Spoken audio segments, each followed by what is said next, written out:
എഞ്ചിനീയറിംഗോ ഡിപ്ലോമയോ കഴിഞ്ഞ് campus interview വഴി ഒരു ജോലിയാണോ അതോ സ്വന്തമായി ഒരു സംരംഭം തുടങ്ങാനാണോ നിങ്ങളുടെ ലക്ഷ്യം എങ്കിൽ ഇതിനെല്ലാം സൗകര്യമൊരുക്കുന്ന SNM-IMT മാലിങ്കരയിൽ അഡ്മിഷൻ നേടും. SNM-IMTയുടെ പ്രത്യേകതകൾ: എഞ്ചിനീയറിംഗ് ഡിപ്ലോമ എന്ന 2 കോഴ്സുകൾ, ഉയർന്ന അക്കാഡമിക് നിലവാരം, പരിചയസമ്പന്നരായ മികച്ച അധ്യാപകർ, ആധുനിക സംവിധാനങ്ങളുള്ള ലാബ് സൗകര്യങ്ങൾ, പഠനം കഴിഞ്ഞിറങ്ങുമ്പോൾ തന്നെ ജോലി എന്ന സ്വപ്നം സാക്ഷാത്കരിക്കുവാൻ പ്ലേസ്മെന്റ് സെല്ലുകൾ, സംരംഭകത്വത്തിന് പ്രത്യേക വിഭാഗങ്ങൾ, കായിക താരങ്ങളെ നാഷണൽ തലം വരെ എത്തിച്ച കായിക പരിശീലകർ, മാനുഷിക മൂല്യങ്ങളെ അറിഞ്ഞ് അവരിലേക്ക് ഇറങ്ങിച്ചെന്ന് പ്രവർത്തിക്കുവാൻ NSS യൂണിറ്റുകൾ, വിദ്യാഭ്യാസ രംഗത്ത് 100 വർഷത്തെ പാരമ്പര്യമുള്ള ശക്തമായ മാനേജ്മെന്റ്, കൂടാതെ സൗജന്യ യാത്രാ സൗകര്യങ്ങളും ഞങ്ങൾ ഒരുക്കുന്നു. വിജയകരമായ ഭാവി ഉറപ്പുവരുത്തുന്നു. വിശദമായ വിവരങ്ങൾക്കായി വിളിക്കൂ. SNM-IMT engineering and polytechnic college, Maliankara.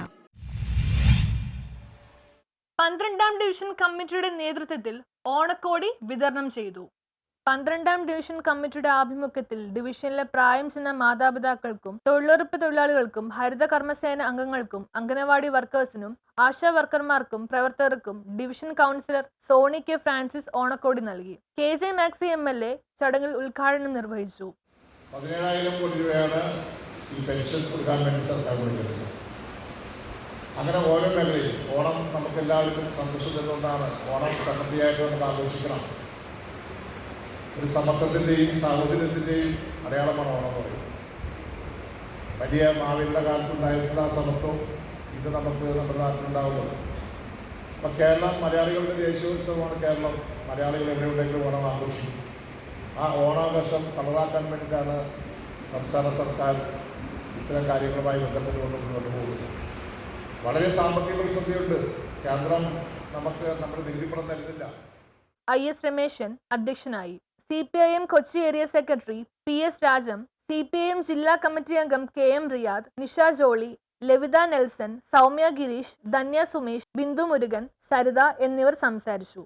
ഈ പ്രദേശങ്ങളിലെ കേരളത്തിലെ എല്ലാ തരത്തിലും ഓണാഘോഷം അതിമനോഹരമായി നടത്തുന്ന സർക്കാർ ഒട്ടേറെ സഹായം നൽകി.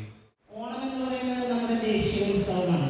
അങ്ങനെ വരുന്ന ഓണം എന്തെല്ലാം പ്രതിസന്ധികളുണ്ടെങ്കിലും നേരത്തെ സൂചിപ്പിച്ചതുപോലെ 20,000 കോടി രൂപ സബ്സിഡി കൊടുക്കുവാൻ വേണ്ടി മാത്രം പറയുന്ന നിത്യോപയോഗ സാധനങ്ങളുടെയൊക്കെ വില ഇന്നത്തെ നമുക്കറിയാം. പക്ഷെ കേരളത്തിലെ ഗവൺമെന്റ് ആ വിലക്കയറ്റം ഉൾപ്പെടെ പിടിച്ചു നിർത്തുന്നതിന് പുരോഗമന പ്രസ്ഥാനത്തിലെ കൊച്ചിയിലെ പുരോഗമന പ്രസ്ഥാനത്തിന്റെ നേതാവായി ഇന്ന് നമുക്കറിയാം എറണാകുളം ജില്ലയിൽ ഒരു വനിതാ ഏരിയ സെക്രട്ടറിയാണ് ഞങ്ങളുടെ സഖാവ് കുറെ കാലങ്ങൾ ഞാൻ പഠിക്കും.